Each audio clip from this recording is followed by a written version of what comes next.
مال و دولت بے پناہ ہے, کپڑے روز بدلنے کے لیے تمہارے پاس ہیں, سب رکھ کر کے تم عورتوں کو, آج ہم بازاروں میں جو بے پردہ دیکھتے ہیں, یہ شادی محلات میں ہر جگہ جو عورتوں کی بے حیائی اور بے پردگی دیکھ کر پھر میں سوچتا ہوں سلام ان بہنوں کو جو موت کی رات بھی حجاب ہٹانا نہیں چاہتی, اس لیے کہ دنیا سے جائیں تو اللہ کی بارگاہ میں آنکھوں سے یہ مشاہدہ کیا ہے غزہ کی سرزمین پر, فلسطین میں 15 مہینے کے بعد آج صہیونی حکومتیں.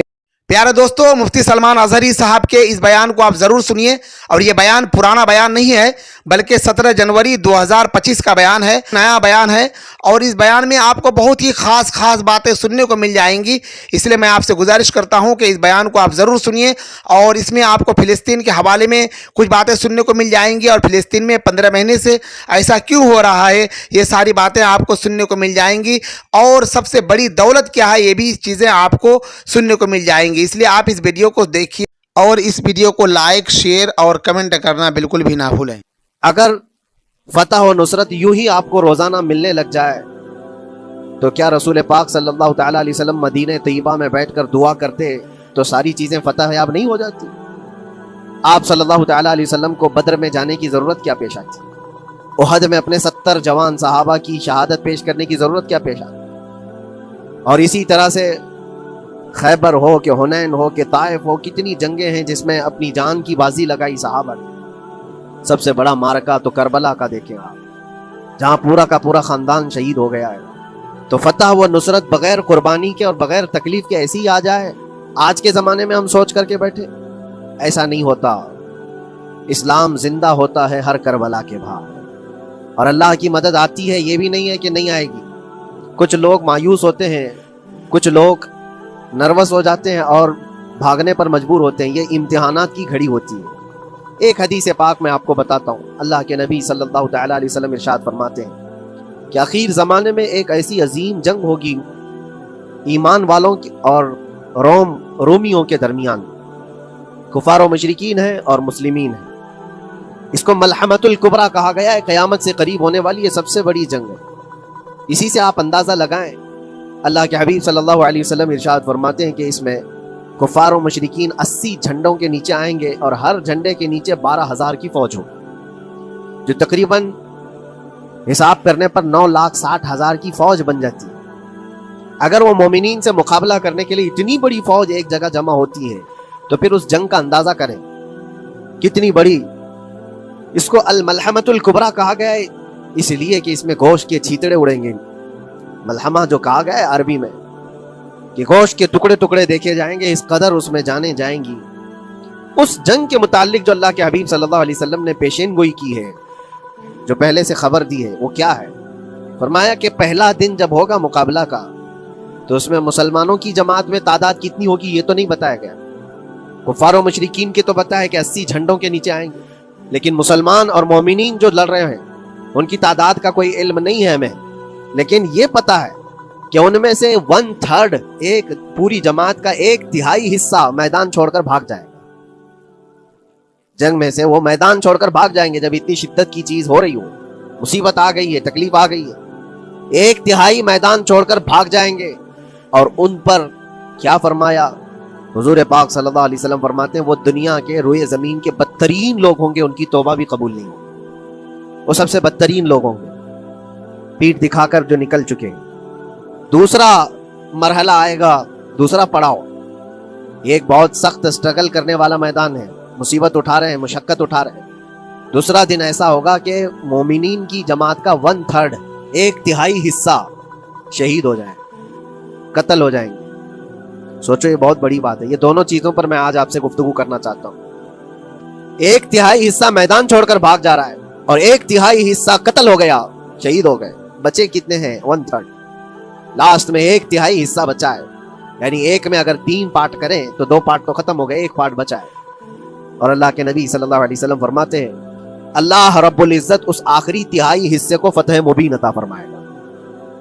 فتح تو ہے ان کی, فتح ہوگی ان کی, لیکن جو حصہ بچا ہوگا وہ آخر کا 1/3 حصہ ہوگا. اب اس پر مجھے عرض یہ کرنا ہے, مومنوں کو اگر فتح دیکھنا ہے, اللہ کی نصرت اور مدد دیکھنی ہے, تو یہ 2 چیزیں تو برداشت کرنی پڑیں گی. کون سی؟ پہلی چیز اپنوں کا چھوڑ کر بھاگ جانا, اور دوسرا اپنوں کا اپنے سامنے مر جانا. یہ دونوں چیزیں ہمیں دیکھنا پڑے گا. بہت سارے ایسے ہوں گے جو چھوڑ کر جا چکے ہوں گے, دامن چھڑا رہے ہوں گے, بھاگ چکے ہوں گے, اور کچھ وہ ہوں گے جو لڑتے لڑتے اپنی جان دے چکے ہوں گے. یہ دونوں بھی بہت سخت مسئلے ہیں میرے عزیزو, انسان کو یہ پگھلا دیتی ہیں چیزیں. اگر آپ کو ایسا لگے کہ میرے اپنے جاننے والے لوگوں میں سے کچھ لوگ مجھے چھوڑ کر بھاگ جا رہے ہیں, تو یہی انسان ٹوٹ جاتا ہے, اس کے دل کی کیفیت بدلنے لگ جاتی ہے, وہ پھر مایوسی کا شکار ہونے لگتا ہے. میری جماعت میں 100 لوگ تھے, 90 تو بھاگ رہے ہیں, 10 کیا کریں گے؟ اس کا اندر سے جو عزم تھا, حوصلہ تھا, وہ ڈاواں ڈول ہونے لگ جاتا ہے. اپنوں کا چھوڑنا یہ بہت بڑی آزمائش ہوتی ہے.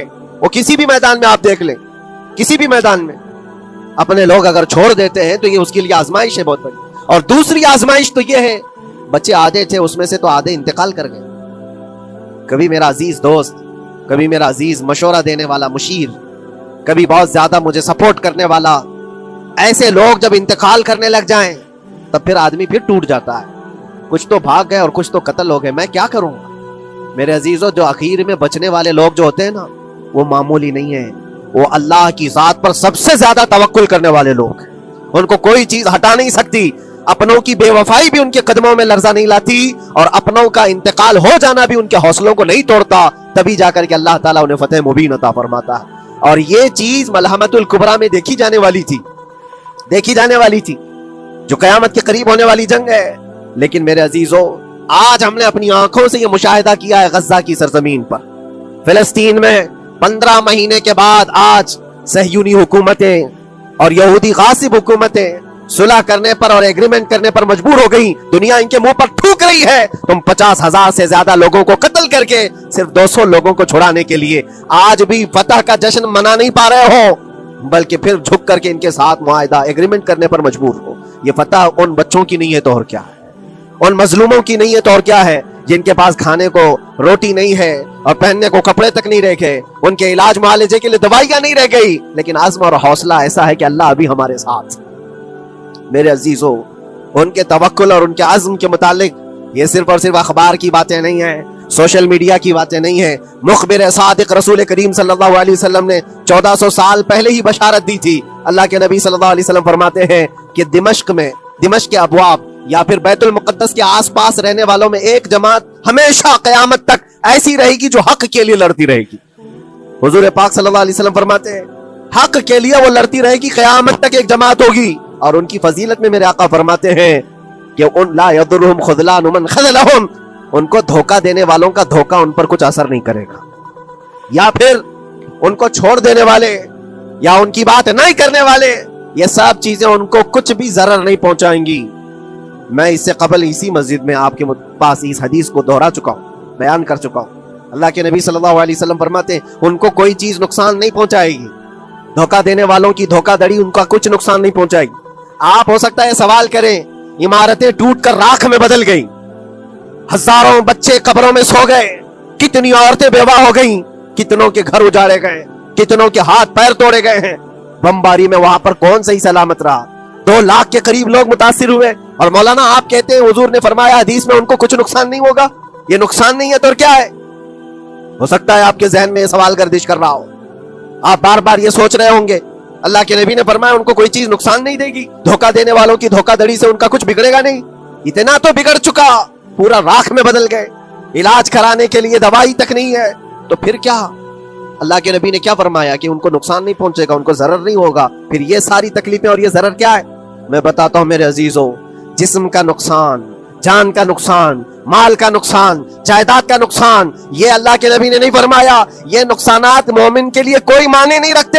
اگر ایمان سلامت ہے تو پوری کائنات سلامت ہے, اور یہ اللہ تبارک و تعالیٰ نے آج تک ان کے ساتھ رکھا ہے, ان کا ایمان محفوظ ہے, ایمان موجود ہے, جس کی وجہ سے یہ سارے نقصانات کچھ معنی نہیں رکھتے. اس لیے کہ یہ تکلیفیں, یہ جو ساری مصیبتیں آئی ہیں, اس پر تو اللہ تعالیٰ نے اجر عظیم کا وعدہ فرمایا, اجر عظیم کا وعدہ فرمایا ہے. ہاں اگر ایمان ہی چلا جاتا تو پھر کون سی جنت ملتی, کون سی خوشبو جنت پاتے, کچھ نہیں ہوتا. ایمان سلامت ہے, جس کی وجہ سے انہیں دنیا میں بھی اللہ سرخروئی عطا فرمائے گا. ایک بھی جگہ سے کہیں ان نہتے مسلمانوں کو جو غریب مظلوم ہیں اور ٹوٹے پھوٹے ہاتھوں اور ٹکڑے پہنے ہوئے بچے ہیں, ان کو کوئی یہ نہیں کہتا کہ یہ ظالموں کے لوگ ہیں, بلکہ ہر کوئی یہ کہتا ہے ایک ظالم کے خلاف جس کے پاس دنیا کے سارے آئٹم پاور ہیں، لیکن یہ نہتے بچے کھڑے ہیں، دعائیں بھی ان کے ساتھ ہیں اور رحمت الہی بھی ان کے ساتھ ہے۔ سلام ہے ان غزہ کے مظلومین کو، اور وہاں تو بچے، مرد تو مرد، عورتیں، آپ نے سنا ہوگا ان جوان لڑکیوں کا میں نے دیکھا تھا، وہ کہہ رہی تھی کہ ہم رات کو برقع پہن کر کے اور رات کو ہم حجاب پہن کر کے سو جاتی ہیں، اس لیے کہ بمباری میں جب گھر تباہ ہو جاتے ہیں، صبح لوگ لاشیں اٹھانے آتے ہیں تو کہیں ہم بے پردہ لاشوں میں نہ مل جائیں۔ سلام ان بہنوں کو۔ آج وہ عورتیں سبق لیں ان سے جن کو اللہ نے ہر طرح کی نعمتیں دی ہے۔ تمہارے گھر میں جائیداد بے پناہ ہے، مال و دولت بے پناہ ہے، کپڑے روز بدلنے کے لیے تمہارے پاس ہیں، سب رکھ کر کے تم عورتوں کو آج ہم بازاروں میں جو بے پردہ دیکھتے ہیں، یہ شادی محلات میں ہر جگہ جو عورتوں کی بے حیائی اور بے پردگی دیکھ کر پھر میں سوچتا ہوں سلام ان بہنوں کو جو موت کی رات بھی حجاب ہٹانا نہیں چاہتی، اس لیے کہ دنیا سے جائیں تو اللہ کی بارگاہ میں حجاب کے ساتھ جائیں۔ یہ ایمان ہو تو پھر اللہ تبارک و تعالیٰ کی مدد بھی آتی ہے، نصرت الہی آتی ہے۔ مجھے بتاؤ میرے عزیزو، 50,000 کا خون کر دینے والا وہ ظالم اور غاصب اسرائیل، وہ اپنے 200 قیدیوں کو چھڑا کیوں نہیں سکا؟ وہ حاصل کیوں نہیں کر سکا 200 لوگوں کو؟ بلکہ ان میں سے 5 لوگوں کو کیوں نہیں حاصل کر سکا؟ 50,000 کو قتل کر ڈالا، اور وہ بھی سیویلینز کو، شہریوں کو، جن سے تمہارا مقابلہ ہے، ان کی موت کی تو کوئی خبر ہی نہیں آتی۔ جو تم سے برسر پیکار ہیں، جو لڑ رہے ہیں، ان کے موت کی خبر نہیں آتی۔ بچوں کی موت، عورتوں کی موت، ہاسپٹل میں موت، یہ سارا جو ناچ دیکھا گیا ہے 15 مہینے سے ہم دیکھتے آئے، لیکن افسوس اس بات کا ہے میرے عزیزو، اللہ کا عذاب ان ظالم بادشاہوں پر بھی آئے گا جو ان کی موتوں پر دیکھ کر تماشے کر رہے ہیں۔ وہ اپنی عیاشیوں میں مصروف ہیں، وہ اپنے عیش قدوں میں شراب نوشی اور کباب خوری پر مصروف ہیں، اور ان بچوں کی تڑپتی ہوئی لاشوں پر وہ اپنی کرسیاں سجائے بیٹھے ہیں۔ وہ عرب کے ظالم بادشاہ کہاں ہیں جن کے گھروں میں سونے کے ٹوائلٹ بنائے گئے ہوں، جو سونے کی کرسی پر بیٹھ کر کے حکومت اور تخت بچھاتے ہوں؟ میرے عزیزو، ان کی بھی پکڑ آنے والی ہے، آپ انتظار کرو، کیونکہ اللہ تعالیٰ قرآن میں فرماتا ہے وَسَيَعْلَمُ الَّذِينَ ظَلَمُوا أَيَّ مُنقَلَبٍ يَنقَلِبُونَ، ان قریب ظلم کرنے والے یہ پہچان لیں گے کہ اللہ ان کو کس پلٹی میں گرائے گا، وہ کس پلٹی میں، کس کھائی میں جا کر کے گریں گے۔ اندازہ کرو، ظالم صرف وہی نہیں ہے جو بمباری کرتا ہے اور قتل عام کرتا ہے، ظالم وہ بھی ہے جو تماشائی بن کر کے لوگوں کا سپورٹ کرتا ہے، ان لوگوں کو سراہتا ہے جو ظلم کر رہے ہیں۔ افسوس کا مقام ہے، وہ چیختے رہ گئے، چلاتے رہ گئے، اور پھر اخیر میں وہ بچوں نے پکار کر کے یہ بھی کہا ہمیں کسی جگہ سے مدد کی امید نہیں ہے، نہ ہمارے پڑوسی ملک سے، نہ کسی بہت بڑے مسلم بادشاہ سے، ہمیں امید ہے فتح کی اور مدد کی تو پروردگار عالم سے۔ اور یقیناً مومنوں کے لیے اللہ نے یہی فرمایا وَعَلَى اللَّهِ فَلْيَتَوَكَّلِ الْمُؤْمِنُونَ، اور مومنوں کو چاہیے کہ صرف اللہ ہی پر بھروسہ کریں۔ میں نے دیکھا ہے میرے عزیزو، یہ دنیا صرف اور صرف لالی پاپ پکڑا سکتی ہے تمہیں، ان کے ہاں مدد کی کوئی گنجائش نہیں ہے، یہ ہمارے ساتھ کھیلتے ہیں، ان کے دلوں کے اندر سے رحم غائب ہے۔ یہ بچوں کی تڑپتی ہوئی لاشوں کو دیکھ کر کوئی آواز تک نہیں اٹھاتا، جو آواز اٹھانے والا اس کو گیس کر کے بند کر ڈالیں گے۔ جو بھی اگر مظلوموں کے لیے آواز اٹھائے، ان کا پرچم لہرائے، تو کتنے تو یہاں پر FIR ہو گئے، بند کر دیے گئے۔ کیوں؟ مظلوموں کے لیے آواز اٹھانا کیا یہ ہمارا رائٹ نہیں ہے، ہمارا حق نہیں ہے؟ تم ظالموں کے لیے علل اعلان بات کر سکتے ہو، ہم مظلوموں کی بات بھی نہیں کر سکتے؟ کیسی بات ہے میرے عزیزو؟ ہم جس دنیا میں جی رہے، اسی لیے میں آپ سے کہتا ہوں اٹھو، وہ گر نہ حشر نہ ہوگا پھر کبھی، دوڑو کہ زمانہ چال اپنی چل گیا، قوت عشق سے ہر پست کو بالا کر دو، دہر میں نام محمد سے اجالا کر دو۔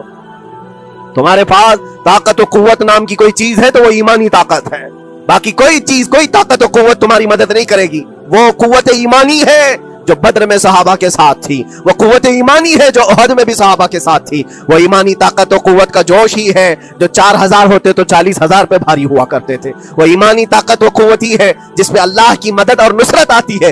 آج مومنو، آپ سب سے زیادہ اللہ پر توکل کرو، اللہ پر بھروسہ کرو۔ میں نے دیکھا ہے میرے اپنے معاملات میں 8 مہینے تک میں اسٹرگل کرتا رہا، پل پل دیکھتا رہا، اور ایسی زمین پر مجھے لٹایا جاتا جہاں فرشی بھی نہیں ہے، پتھروں کی زمین پر لیٹ لیٹ کر کے ہماری کمر ٹوٹنے پر آتی۔ اس وقت لوگ یہ کہتے فلاں کی طرف سے مدد آ جائے گی، فلاں کی طرف سے مدد آ جائے گی، ہم نے یہ لائن بھی لگا دی ہے، یہ سورس بھی لگا دیا ہے، ہر طرف دیکھتا رہا، اخیر میں پھر یقین ہوا مدد کہیں سے نہیں، میرے پروردگار سے ہی آئے گی۔ اللہ ہی مدد کرتا ہے مومنوں کی، بس یہ ہے کہ صبر ضروری ہے اور تھوڑی مصیبت اٹھانا ضروری ہے، اس لیے کہ مزاج ہے اسلام کا، اسلام زندہ ہوتا ہے ہر کربلا کے بعد۔